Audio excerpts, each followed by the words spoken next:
What's happening, y'all? It's me, your resident supervillain, Mr. J. Washington. I am here with my review from Marvel Studios' Thor: Love and Thunder. If you have not seen it yet, you should know the drill by now. Come on back, because there will be spoilers. I missed y'all.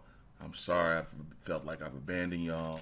I've been so busy, and I know I say that a lot, and I mean it. I've been hella busy. Like, I've been doing a lot of dope stuff, and I can't wait to share all of it with you all. Doing things to, as y'all know who know me, try to advance my career and elevate and all that other good stuff, man. Let me get this out the way first and foremost. My overall thoughts on the movie. I liked it. I dug it. I had fun with it.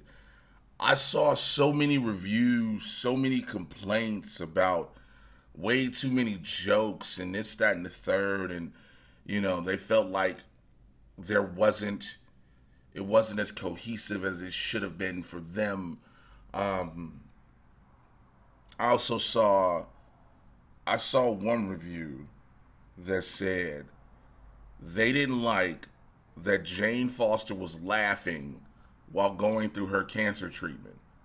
They didn't like that there was humor being delivered when a woman is dealing with cancer, stage 4 cancer. Now, when I heard that, I was like, what? Why are you upset about that? And even when I watched it in the film, I still was like, what? Why are you upset about that? And here's why. And for those who don't know, again, spoiler alert, Jane Foster has stage 4 cancer. And she is dying. She's trying to find a way to heal her cancer. Chemotherapy wasn't working to an extent. And she says that Mjolnir calls out to her. She goes to New Asgard. She sees the fragments of the destroyed Mjolnir that Hela cracked and destroyed. That is sitting it's enshrined, if you will, and it helps her become Mighty Thor. I know people who are currently going through cancer treatments. I know people who have died from cancer. I will not say lost their battle, because they don't even want to say they lost their battle.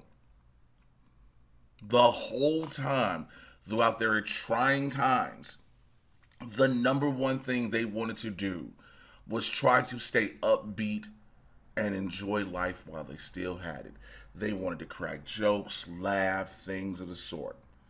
So for people to say, oh, I didn't want to see anybody be happy with cancer. What? Everyone deals with the diagnosis in their own way. And maybe, just maybe, Taika Waititi, Natalie Portman, Chris Hemsworth, and others have had family members, friends, and close associates deal with the illness in their own way, and their way was humor. So I don't get that part.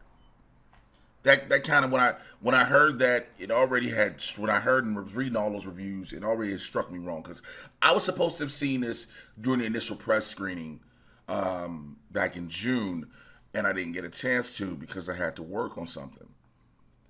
So also, one of the comments are, I wish we had more Gore the God Butcher with Christian Bale. Excuse me. That I agree. I most definitely agree with y'all on that. Christian Bale as Gore the God Butcher is phenomenal. One thing I will say Marvel has managed to do, has managed to show you why villains become villains. And the overwhelming majority of Marvel villains, the majority, not all, not a little bit, the overwhelming majority of Marvel villains we've seen have all had a reason that is switched them to darkness. Gore, being the God Butcher, feeling the gods have rejected him, and actually not feeling the God his God he served rejected him and dejected him and made him like, yeah, your whole purpose in life is just to serve me. And then that's when the Necrosword called out to this nigga. He was like, hey, off dude. And he was like, you know what, you got a point. And he offed the God, then he started offering other gods. To see that and then understand that's why he wants to kill the gods. Only issue I have with Marvel villains, only issue is they again, not only do they take us down this road of why they become a villain, many times I've noticed in a lot of these Marvel films, they try to make us sympathetic for the villain. You feel sorry for them in the long run. I recently talked about this with Doctor Strange Multiverse Madness, and I still stand by it. Wanda Maximoff is the MCU's Karen. I will also stand by it. Stop redeeming that bitch.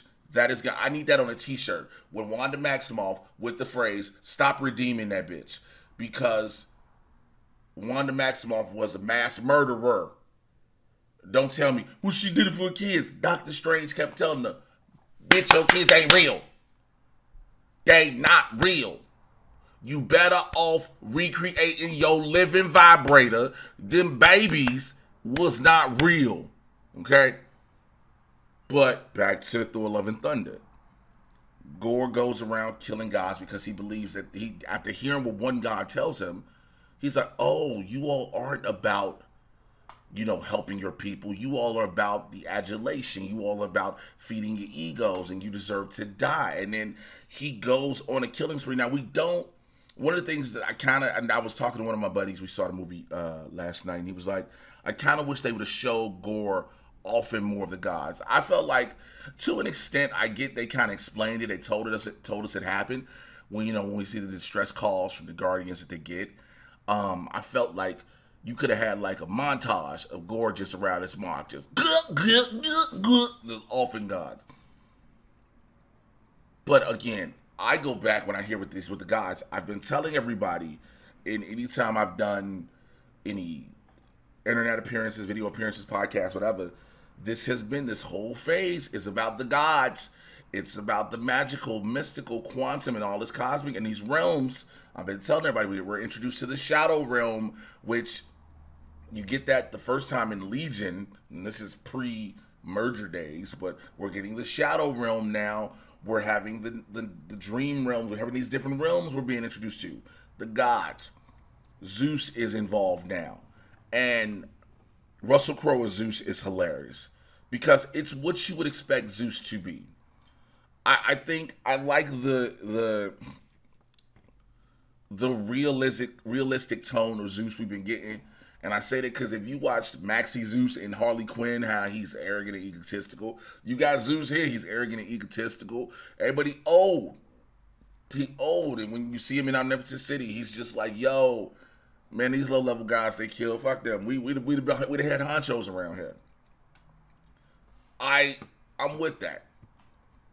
The Guardians of the Galaxy, by the way, they played their part just right. They were done just right.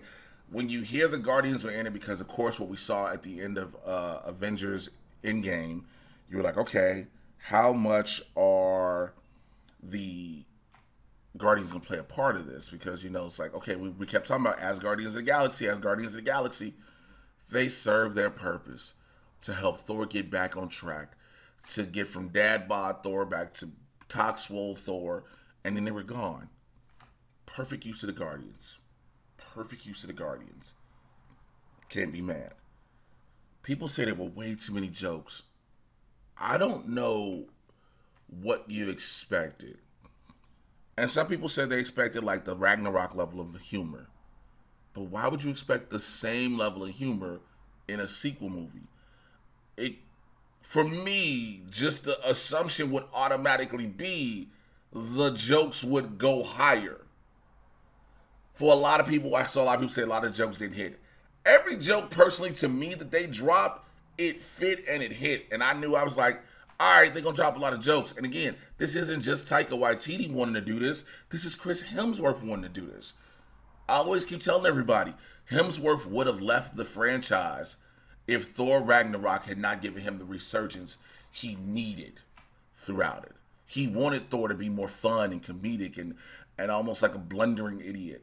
Now, there are some times when Thor does some, long monologue speeches, and it's just like, all right, bro, it's certain little parts. I do admit, there are certain, I'm not saying this is a perfect movie by any shot. There's certain parts he goes off, and I'm like, all right, dude, come on, let's just go. All right. Tessa Thompson, one thing I am disappointed in, I didn't get what I thought we were getting out of Tessa Thompson's Valkyrie story. We understand that she's lost the love of her life. She talks about fighting with her sister. She lost her love. We saw the battle that she lost. One of the things I thought we were told, if I'm not mistaken, if I'm wrong, y'all please in the comments let your boy know. Y'all know I'm trying to keep this A100 with y'all. I thought we were also saying the king of Asgard was looking for her queen. And we really don't, she says, yo, she talks about she ain't trying to be in love like that. She don't know if she can handle that. It's been a lot of people she been out here smashing and passing. But I wanted to see that. But again, the story in itself is built around the love of Thor Jane. Again, we find out that Jane, every time she becomes Mighty Thor, it's killing her. Because yes, even though Mjolnir is magical and it's powerful, it is powerful meant to be wielded by a god. Also, her body can't fight it because it's going through cancer, which, by the way, is caused by an Infinity Stone. Some people forget. Remember, she was injected with the ether. Again, she's immortal. The Infinity Stones are not supposed to be wielded by normal mortal people. Let me make sure I include the word normal, because Doctor Strange is immortal. He's immortal, but he's not normal. He's the master of the mystic arts. He ain't the Sorcerer Supreme as we see in, Doctor Strange too. But every time she does that, she uses Mjolnir. She fights. She kills herself quicker. But you also see, along with the humor that Jane Foster has to have dealing with her cancer treatments, it's this one last adventure. This making a purpose out of her life. There is a lesson behind that, and I think a lot of people, again, this is going off of some of the reviews I've seen and read and whatnot, didn't get that. Korg, the crazy part is we've been talking a lot about how the inclusion and diversity and things like that. To find out Korg species mate when two dudes get together, hold hands over a lava pit. And he met a dude named Dwayne with a mustache. Easy peasy. It's not, just that's how it is. But again, we're talking aliens, so we don't know how aliens would really procreate anyway. We always gotta assume. So of course there've been people like, oh, see what they did? It's fucking aliens. It's make-believe creatures. Every make-believe creature does not mate the same way. Okay? Does not mate like a human mates or like the species on Earth would make. It is all assumptions. And it is actually egotistical and arrogant of humans to assume that every creature does it the same way. It's very egotistical to do that. To see Zeus, again, to get the thunderbolt, again, Thor being the god of thunder, Zeus being the god of lightning, and all these different things. And you think at one point that Zeus is dead because Thor throws his thunderbolt through Zeus. And Zeus ain't dead, it just shrugs it off. It's all to set up the introduction of one person we have all been waiting for. Hercules. You finally get the introduction.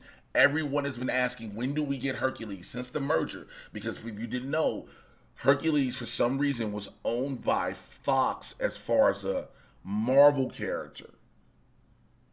He was not able to be used until the merger. And then there was like, when do we get Hercules? Now you have him. And in what better way to introduce Hercules as the future villain or nemesis to Thor in Thor 5?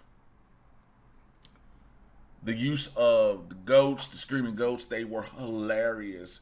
And some people are like, yo, why is these goats screaming? Have y'all not seen the memes in the videos? I try to say this a lot of times, and I think I said this in a review I'm dropping for the boys that should be dropping either later this week on my channel or whatnot. A lot of memes and things on the internet that we have talked about as a society consistently, that we've gone viral over years and years, they are starting to be entered into our TV shows and films and things like that. We're things we're making popular and part of the pop culture lexicon are becoming part of what we're viewing and what we're witnessing because that's what we said we wanted. When I say we as a collective society. I know some people are listening to this, but like, yo, I didn't want that. I get you personally didn't. But you, in the grand scheme, don't matter when the masses say more. Does it make sense to some of y'all? Hopefully it does. Thor at the end adopting Gor's daughter after eternity brings her back, and training her, being his niece. It's a cute story again. Going into Thor, Dad Thor now, going into Thor 5 again. Part of the story, him and Jane Foster have a kid, yes, but Jane died. Now, post credit scene again. This is open spoilers. You get Natalie Port, you get Jane Foster going to Valhalla. Because why? If a warrior dies in battle, they are blessed to go to Valhalla. And who greets her at Valhalla but Heimdall, played by Idris Elba, with the worst wig they could have gave this nigga. Let me tell you something. Heimdall's dreads in Ragnarok and Infinity War, they had the dreads of a dude who been out here getting his Hotep lessons, who been, looking at a few Dr. Umar memes, but also is down for the culture, may take a snow bunny or two. Shouts out to pretty white women. But he also tried to keep his little bit of up. It ain't fully packed, but he gets a twist every now and then. He tries to ponytail it. He scrubs it down and things like that. This just looked like somebody was like, yo, we finna make you a Rastafari member for a record label, whether you're a Rasta dude or not. We got a chick finna put you in a lace front dreadlock wig in the bag, and then go on out here and do what you do. Because that's what happened. But again, was it still good to see Idris Elba in it? Absolutely. Heimdall was a big part of the Thor franchise. So yes, it was great to see him, and also to see that, even though Idris is Bloodsport now, this crossover is still happening where people are doing both Marvel and DC. One of the things I liked also that Thor did was give the kids of Asgard are kidnapped. Gorr kidnaps the kids to use them as bait in order to drag Thor in to steal Stormbreaker, because Stormbreaker can open the Bifrost and basically take them to eternity. And using the kids, and one of the kids is Heimdall's son. Again, big part of the movie. Will Heimdall's son play a major part going forth? Because again, the kids are this big thing now. Speed and Wiccan, Billy and Tommy, Miss Marvel, Kate Bishop, Elena Belova, who else? There's so many other kids right now running around, or just newer, younger versions of different people running around that we'll see. Peter Parker still, I guess, if you want to still say he's a kid. I mean, he's in college now. But they play a big, major part in this, and they help the Battle of Thor. And at one point, Thor takes the lightning bolt of Zeus, and because he's Thor Odin's son, he does something that his father did in the very beginning. And then you also see he did it kind of later in the film. He basically tells it, if he who be worthy of it, and he shall have the power of Thor. And he shares the power of Thor through the lightning bolt with the kids, and gets the kids empowered to battle these shadow monsters to help him fight Gorr the God Butcher. He also, as we see in the montage of the time that Thor and Jane were in their relationship, when we always just heard about it before, we didn't know how they fully broke up, Thor tells Mjolnir, if anything happens, take care of her. Can you do that for me, buddy? I need you to watch over her and protect her. Him doing that gives another inscription in the Mjolnir, which is how Mjolnir is able to call out to Jane Foster in her time of need and help her. There's another funny part I forget. So we seen in the trailers how Thor's fighting, right? He's got Stormbreaker, he's doing it, and all of a sudden he sees Mjolnir, he tries to call out to it. He looks like Mjolnir's coming to him, goes back, it's in Jane Foster's hand. The whole time, remember, this is Thor's original hammer. This isn't the hammer from when he had to go back in time through, an Endgame. This is Thor's original Mjolnir that I said before, Hela destroyed. Bro, the thing, him talking to Mjolnir like an ex, at one point he is trying to call Mjolnir, he's got his hand out, he's trying to call it, and Mjolnir isn't going nowhere because it's in Jane Foster's hand. And Stormbreaker just does this, just comes creeping on in slowly. It is a running gag where Stormbreaker is slowly just every time like, so you just gonna act like I'm not here? And it's a part where Thor has to go talk to Stormbreaker, says, so we're cool, right? I know it's my ex-weapon and you're here, and but I love you. Like, it's some people didn't like. I was like, that's how it would be. Again, Thor's weapons, even though they're somewhat sentient because they know to come back to him. But again, it was just for me, it was a cute little thing where it was like the jealousy of Stormbreaker to Milnor. Also the way they had Milnor, how when Jane throws it, and I'm not super familiar with Mighty Thor from the comics, so let me make sure. I should have said that earlier. So if the thing where she can throw Milnor and the shattered pieces can spread out and cause destruction and then come back together in the solid form, if that's the thing from the comics, please let me know in the comments. I enjoyed that. Overall, I can't find a lot I didn't like about this movie. I can't. I'm gonna be honest with y'all. I like Thor Ragnarok, so I kind of knew automatically I was gonna like this. That's how I went in the gate. Number one, the addition of Christian Bale as Gore the God Butcher interested me. I was like, let's go. But then I saw how he delivered it, and I was like, I just wanted a little bit more. I think that's really anybody's complaint when it comes to Christian Bale. You just wanted more of him. Because when he was on the scene, he was out there stealing scenes damn near. You wanted more. Sometimes, yeah, can Thor have a little bit too many monologues and be drawn out? Again, yes, but Thor is that type. Thor's oblivious. So, while it upsets me this much, just this much, it isn't a big deal to me. Valkyrie being Valkyrie, stepping up, being King of Asgard, being who she is, dope. Jane Foster playing a major part of everything. Again, I have no problem with that. There's been movies throughout time where a woman has wanted some excitement and some adventure in her life. I will always go back to Jamie Lee Curtis in True Lies. Never forget that. She wanted adventure in her life. And she just felt like she was boring. And again, Jane Foster, she's an astrophysicist, and she knew she was dying, and she just didn't want to die. And then she got to have a purpose. Now, even though that purpose began to kill her, she still was like, yo, I want to do this. And some people tried to down that, was like, that makes no sense. So did Iron Man 2 make sense? Because we found on Iron Man 2, the palladium that Iron Man was using to keep his arc reactor running, to keep the shrapnel out his heart as a giant electromagnet, was also killing him and poisoning him. But he kept doing it. He kept being Iron Man. Yes, I know he discovered a new element eventually, but even still, he still kept being Iron Man even until. So, if we're going to be mad at one, be mad at the other. And now, again, she was able to go to the land of the gods because she's a Thor. She was able to go to the gods. So now it kind of changes things with her.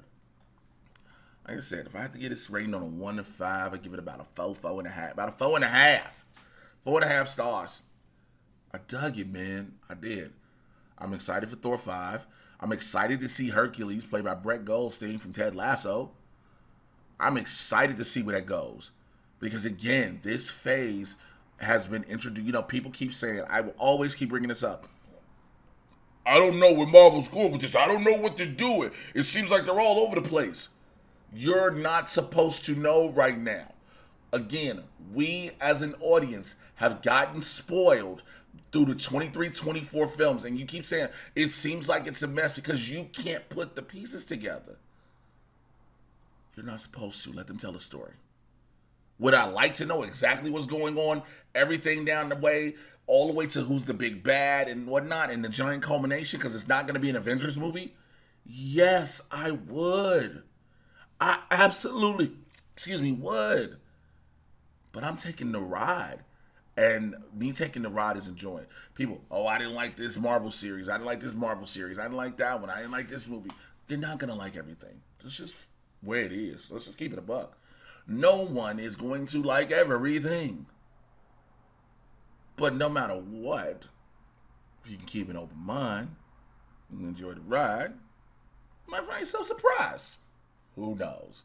But what I want to know is what you think down in those comments below. All right, so go ahead and like this video here. Share it with people. Subscribe to the channel, man. Click on the notification bell to find out when I'm dropping more videos. I am dropping more and more videos. I'm jumping back on this after my, little mental. I had to take a pause for the cause. I'm back. I'm trying to get all this stuff out. I'm going to drop a bunch of stuff this week.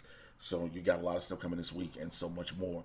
Follow me on Twitter, Instagram, and on TikTok if they don't ban me, because TikTok is on a whole lot of bullshit because black creators, they don't tend to like.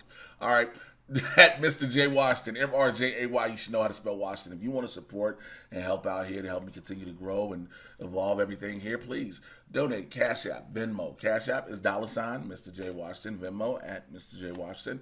And you want to join my Super Villain Squad on Patreon, patreon.com/Mr. J Washington. I'm doing a lot of different polls. I do a mental health check-in for all of my members because a lot of times people don't really check in on people. We talk wrestling, everything else on there. The Mad Titan podcast is on the Mad Titan podcast is on a slight hiatus because of a very, very busy schedule, but I wanted to make sure I got this out.